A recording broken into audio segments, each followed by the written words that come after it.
The past is never dead. It's not even past. A dialogue by William Faulkner. A very good morning to my non-present here. Personally, I believe that to say the past is gone sometimes doesn't erase the fact that we always carry the past with us. It shapes us. It is upon us how we perceive the past to mold ourselves.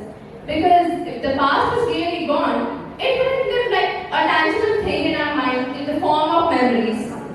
My past is tangible in the familiarity of the corridors and also in the way I visualize sitting in the classroom with my friends. And honestly, I won't lie, maybe that tinge of sadness eventually remains in me as I have to bid my school years a farewell very soon. But there is this thought tugging at the back of my mind, reminding me that to grow, things have to change.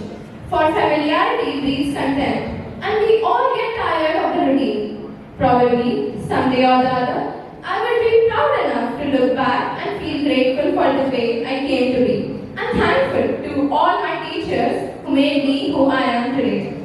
I thank you from the bottom of my heart for always trying to see me in the best light possible. The school management, the IMAs, the ANNAs, we hold great respect for you. To all my juniors, I hope all of you not only see the sky as a limit, but challenge it. After all, like Sylvia Plath said, the worst enemy to creativity is self-doubt. Also, just last year, when I was sitting there, I imagined myself up here on the stage and listening to my seniors giving their gratitude speeches. And the one thing I did not anticipate was that day that I envisioned would come sprinting towards me. But then here it is today. I'll be sure to keep in mind that I don't move on from the moment, but move forward with it. Lastly, once again, I thank everyone who stayed with me through the thick and thin. All of you made me go from "ये बच्ची तो बात ही नहीं करती" to how I'm speaking today. Since words can never be a means to convey gratitude, for they are mere futile devices, I would like to quote this one stanza by Emily Dickinson.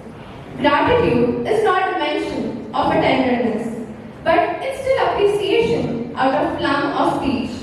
When the sea returns no answer by the line and lead, prove it there's no sea, or rather a remoter bed. Thank you.